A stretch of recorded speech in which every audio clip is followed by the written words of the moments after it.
Hello friends, എല്ലാവർക്കും CCNA ക്ലാസ്സിലോട്ട് സ്വാഗതം. നമ്മൾ കഴിഞ്ഞ ക്ലാസ്സിലെ പ്രധാനമായിട്ട് നോക്കിയിരുന്നു IP അഡ്രസ്സിനെ പറ്റി നോക്കിയായിരുന്നു. അപ്പോൾ നമുക്ക് ഇതിൻ്റെ ബാക്കി ക്ലാസ് കണ്ടിന്യൂ ചെയ്യാം. ഈ IP അഡ്രസ്സ് എന്ന് പറയുന്നത് ഇത് പ്രധാനമായിട്ട് 5 ക്ലാസ് ഉണ്ട്. അതിൽ നമ്മൾ നെറ്റ്വർക്കിങ്ങിന് വേണ്ടി ഉപയോഗിക്കുന്ന പ്രധാനമായിട്ട് 3 ക്ലാസ് മാത്രമേ ഉപയോഗിക്കുന്നുള്ളൂ. അതായത് class A, class B, class C. ഇങ്ങനെ 3 ക്ലാസ്സിലുള്ള IP അഡ്രസ്സുകൾ മാത്രമേ ഉള്ളൂ നമ്മൾ നെറ്റ്വർക്കിങ്ങിനായിട്ട് ഉപയോഗിക്കുന്നുള്ളൂ. ഇത് ക്ലാസ് എയുടെ റേഞ്ച് നിങ്ങൾക്കറിയാം. ക്ലാസ് എ എന്ന് പറയുന്നത് എത്ര തൊട്ട് എത്ര വരെയാണ്? അതായത് 1 തൊട്ട് 126 വരെയാണ് ക്ലാസ് എയുടെ റേഞ്ച്. ക്ലാസ് ബിയുടെയോ? ക്ലാസ് ബിയിലാണെങ്കിൽ 128 തൊട്ട് 191 വരെ. അതുപോലെ ക്ലാസ് സിയിലാണെങ്കിൽ 192 തൊട്ട് 223 വരെ. ഇതാണ് നമ്മൾ പ്രധാനമായിട്ട് ഇങ്ങനെ 3 തരത്തിലുള്ള 3 റേഞ്ചിലുള്ള IP അഡ്രസ്സുകളാണ് നമ്മൾ നെറ്റ്വർക്കിങ്ങിന് വേണ്ടിയിട്ട് ഉപയോഗിക്കുന്നത്. ഓക്കെ, ഇപ്പോൾ അതായത് ഇനി ഞാനൊരു IP അഡ്രസ്സിന് ഒരു എക്സാമ്പിൾ തരാം. അത് നിങ്ങൾ ഏത് ക്ലാസ്സിൽപ്പെട്ടാണെന്ന് ഒന്ന് ജസ്റ്റ് അണ്ടർസ്റ്റാൻഡ് ചെയ്യാൻ പറ്റുമെന്ന് നോക്കണം. അതായത് ഞാനിപ്പോൾ 192.10.254.129 എന്നൊരു IP അഡ്രസ്സ് ഇങ്ങനെ തന്നിരിക്കുകയാണ്. ഇത് ഏത് ക്ലാസ്സിൽപ്പെട്ട IP അഡ്രസ്സ് ആണെന്ന് നിങ്ങൾക്ക് പറയാൻ പറ്റുമോ? ഓക്കെ, ഇതിനകത്ത് നിങ്ങൾ ആദ്യം നോക്കേണ്ടത് ഇതിൻ്റെ ഏറ്റവും ആദ്യത്തെ പോർഷൻ നോക്കണം. ഇത് 192 ആണല്ലേ. ഓക്കെ, ഇവിടെ നോക്കുമ്പോൾ 192 എന്ന് പറയുമ്പോൾ നമ്മൾ ഏത് റേഞ്ചിൽ പെട്ടാണ്? C class അഡ്രസ്സാണിത്. അതായത് C ക്ലാസ്സിൽ 192 തൊട്ട് 223 വരെ. അതായത് ഇവിടെ 192 തൊട്ട് 223 വരെ വന്നാൽ നമുക്കത് ഒറ്റ ഓട്ടത്തിൽ പറയാൻ സാധിക്കണം അതൊരു C ക്ലാസ് IP അഡ്രസ്സാണെന്ന്. എന്ന് പറഞ്ഞ പോലെ ഞാൻ അടുത്തൊരു IP അഡ്രസ്സ് പറയാം. അതായത് 128.10.254.124. ഇതേത് ക്ലാസ്സിലാണെന്ന് പറയാൻ സാധിക്കുമോ? ഓക്കെ, ഇത് ക്ലാസ് ബിയിൽപ്പെട്ട IP അഡ്രസ്സാണ്. ഇവിടെ 128 നോക്കുമ്പോൾ അതായത് ക്ലാസ് ബി അഡ്രസ്സ് സ്റ്റാർട്ട് ചെയ്യുന്നത്, അതായത് ആദ്യത്തെ പോർഷൻ നോക്കുമ്പോൾ 128 ആണ്.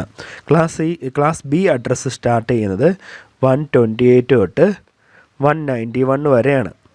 അപ്പോൾ ഈ ആദ്യത്തെ പോർഷനിൽ അതായത് 128.10.254.124 എന്നൊരു IP അഡ്രസ്സ് കണ്ടാൽ, അല്ലെങ്കിൽ ഒരു IP അഡ്രസ്സിനെ കണ്ടാൽ ആദ്യത്തെ പോർഷൻ നോക്കുമ്പോൾ ഈ പോർഷൻ ഇവിടെ 128 തൊട്ട് 191 ഇതിനുള്ള ഇടയ്ക്കുള്ള ഏതെങ്കിലും, അല്ലെങ്കിൽ ഇത് 128 തൊട്ട് 191 വരെയുള്ള ഏത് സംഖ്യ വന്നാലും നമുക്കത് ഒറ്റ എണ്ണത്തിൽ പറയാൻ സാധിക്കണം അത് ക്ലാസ് ബിയിൽ പെട്ടതാണെന്ന് പറയണം.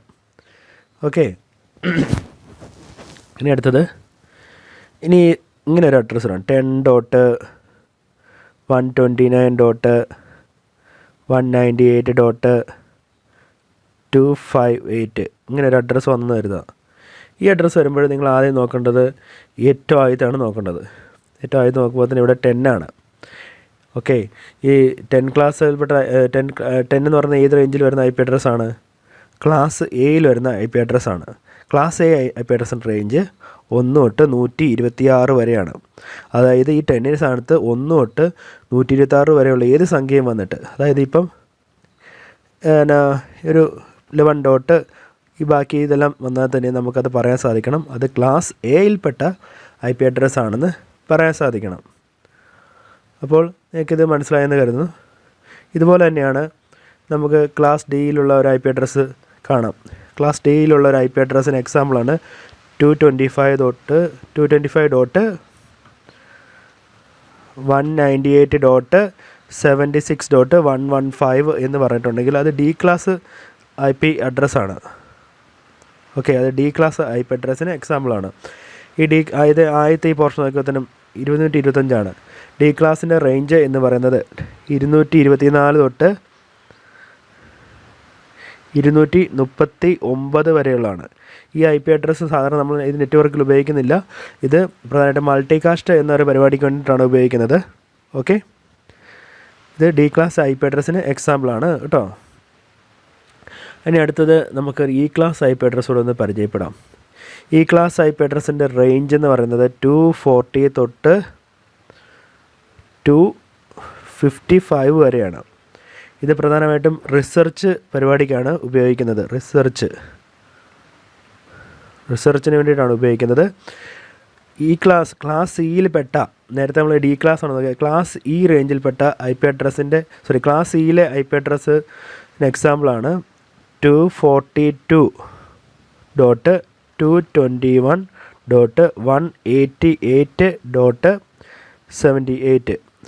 ഓക്കെ, ഈ ആദ്യത്തെ ഈ പോർഷനിൽ ആണ് നമ്മൾ ഈ ആദ്യത്തെ ഇപ്പോൾ 242 എന്ന് പറഞ്ഞിട്ടില്ല, അവിടെയാണ് നമ്മൾ പ്രധാനമായിട്ട് ഏത് ഐ പി അഡ്രസ്സ് കിട്ടിയാലും നമ്മൾ ആദ്യം ആദ്യത്തെ ആ പോർഷൻ നോക്കണം.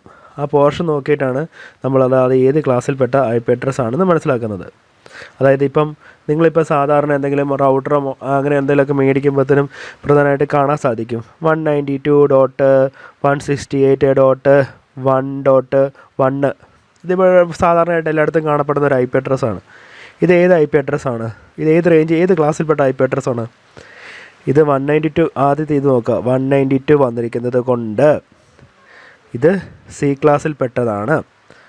ഓക്കെ, സി ക്ലാസ്സിൽപ്പെട്ട ഐ പി അഡ്രസ്സാണ്. സി ക്ലാസ്സിൽപ്പെട്ട ഐ പി അഡ്രസ്സിൻ്റെ റേഞ്ച് എത്രയാണ്? 192 തൊട്ട് 223 വരെയാണ്. ഓക്കെ, ഇനി നമുക്ക് ഇതിനെപ്പറ്റി കുറച്ചുകൂടി ഡീറ്റെയിൽഡ് ആയിട്ട് ഒന്നുകൂടെ നോക്കാം. ഇപ്പോൾ ഇങ്ങനെ നമ്മളിപ്പോൾ 192.168.1.1 എന്ന ഒരു C class I P address എഴുതി.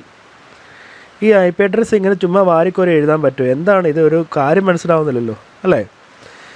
ഈ ഐ പി അഡ്രസ്സിന് പ്രധാനമായിട്ടും 2 പോർഷൻസ് ഉണ്ട്. ഒന്നാമത്തെ പോർഷൻ നമ്മൾ നെറ്റ്വർക്ക് പോർഷൻ എന്ന് വിളിക്കുന്നത്, നെറ്റ്വർക്ക് പോർഷൻ. രണ്ടാമത്തത് നമ്മൾ ഹോസ്റ്റ് പോർഷനുമാണ്. ഓക്കെ, ഈ നെറ്റ്വർക്ക് എന്ന് പറയുന്നത് നമ്മുടെ നെറ്റ്വർക്കിനെ തിരിച്ചു വരാനുള്ള ഒരു സംഭവമാണ്. അതുപോലെ തന്നെ ഹോസ്റ്റ് എന്ന് പറയുന്നത് നമുക്ക് നമ്മുടെ കമ്പ്യൂട്ടറുകൾ എത്ര കണക്ട് ചെയ്യാൻ പറ്റും എന്നുള്ളതാണ് അതിനെ റെപ്രസെൻ്റ് ചെയ്യുന്നത്.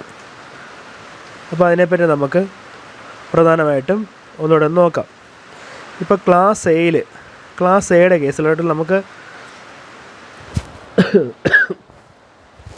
അതായത് ഇതിനകത്ത് നമുക്കൊന്നുകൂടെ പറയാം. നെറ്റ്വർക്ക് പോർഷൻ ഉപയോഗിക്കുന്നത്, നെറ്റ്വർക്ക് പോർഷൻ എന്തിനാണ് ഉപയോഗിക്കുന്നത്? Network portion is used to identify the network. അതായത് നെറ്റ്വർക്ക് ഏതാണെന്ന് ഐഡൻറ്റിഫൈ ചെയ്യാൻ വേണ്ടിയിട്ടാണ് നെറ്റ്വർക്ക് പോർഷൻ ഉപയോഗിക്കുന്നത്.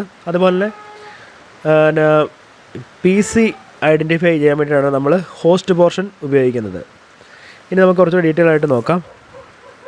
ഇപ്പോൾ class A I P address എടുക്കുകയാണെങ്കിൽ ക്ലാസ് എയുടെ കേസായിട്ട് നമുക്ക് നോക്കാം. ക്ലാസ് എ, ഈ ക്ലാസ് എക്ക് പ്രധാനമായിട്ടും ഒരു നെറ്റ്വർക്ക് പോർഷനും 3 ഹോസ്റ്റ് പോർഷനുമാണ് ഉള്ളത്.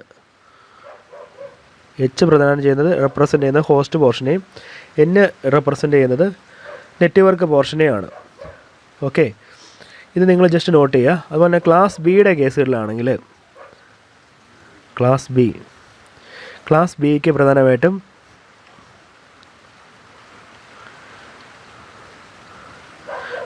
2 നെറ്റ്വർക്ക് പോർഷനും 2 ഹോസ്റ്റ് പോർഷനും ഉണ്ട്.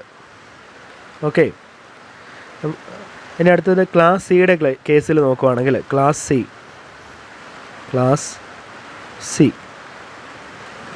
സിക്ക് പ്രധാനമായിട്ടും 1, 2, 3 നെറ്റ്വർക്ക് പോർഷനും 1 ഹോസ്റ്റ് പോർഷനുമാണ് ഉള്ളത്. ഓക്കെ, അതായത് നമുക്ക് ഇതൊന്ന് ഇഷ്ടം നോക്കാം. ഇപ്പോൾ ക്ലാസ് എയുടെ കേസിൽ നമുക്ക് നോക്കാം. ക്ലാസ് എക്ക് ഞാൻ നേരത്തെ പറഞ്ഞിട്ട് 1 നെറ്റ്വർക്ക് പോർഷനും 3 ഹോസ്റ്റ് പോർഷനും ആണ് ഉള്ളതെന്ന് പറഞ്ഞു. ഇപ്പോൾ അതിനൊരു എക്സാമ്പിൾ പറയാം. അതായത് ഇപ്പോൾ 10.5.5.5 ഇത് ക്ലാസ് എയിൽപ്പെട്ട ഐ പി അഡ്രസ്സാണ് അല്ലേ? അതായത് ക്ലാസ് എയുടെ റേഞ്ച് എത്രയായിരുന്നു? 1 തൊട്ട് 126 വരെയാണ് അല്ലേ? അപ്പോൾ ഇവിടെ വന്നിരിക്കുന്നത് ആദ്യത്തെ ഈ പോർഷൻ നമ്മൾ നോക്കും. ഇവിടെ 1 തൊട്ട് 126 വന്നിട്ടുണ്ട്. അത് കണ്ണടച്ച് പറയാൻ പറ്റും അത് ക്ലാസ് എയിൽ പെട്ടാണ്. അപ്പോൾ 1 തൊട്ട് 126 ഇടയ്ക്കുള്ളതല്ലേ 10 വന്നിരിക്കേണ്ട എന്താണ് ക്ലാസ് എയിൽ പെട്ടാണ്. അപ്പോൾ ഇത് നമ്മൾ നെറ്റ്വർക്കിനെ റെപ്രസെൻ്റ് ചെയ്യാൻ ഉപയോഗിക്കുന്നു. ഈ 10 എന്നുള്ളത് നമ്മുടെ നെറ്റ്വർക്കിനെ റെപ്രസെൻ്റ്, അതായത് ഇത് 10 റേഞ്ചിൽപ്പെട്ട, അതായത് 10 നെറ്റ്വർക്ക് റേഞ്ചിൽപ്പെട്ട IP അഡ്രസ് ആണെന്ന് നമ്മൾ പറയും. ഓക്കെ, ഇപ്പോൾ 11 വന്നിട്ടുണ്ട്, നമ്മൾ പറയും 11 റേഞ്ചിൽപ്പെട്ട IP അഡ്രസ് ആണെന്ന് പറയും. ഇത് ഇത്രയും ഈ 5.5.5.5 എന്ന് പറയുന്നത് ഹോസ്റ്റിനെ റെപ്രസെൻ്റ് ചെയ്യുക, ഇതൊരു കമ്പ്യൂട്ടറെ റെപ്രസെൻ്റ് ചെയ്യാനാണ് ഉദ്ദേശിക്കുന്നത്. ഓക്കെ, ഇതിൻ്റെ സ്ഥാനത്ത് ഇപ്പോൾ ഇത് ഒരു നമ്മുടെ കമ്പനിയിൽ ഒരു 1000 കമ്പ്യൂട്ടറിൽ 100 കമ്പ്യൂട്ടറുകളുണ്ടെന്ന് കരുതുക. അതിൽ ഒന്നാമത്തെ കമ്പ്യൂട്ടർ ഈ IP അഡ്രസ് നമ്മൾ കൊടുത്തെന്ന് കരുതുക, ഒന്നാമത്തെ കമ്പ്യൂട്ടറിന്. ഇനി രണ്ടാമത്തെ കമ്പ്യൂട്ടറിന് IP അഡ്രസ് വരുന്നത് എങ്ങനെയായിരിക്കും?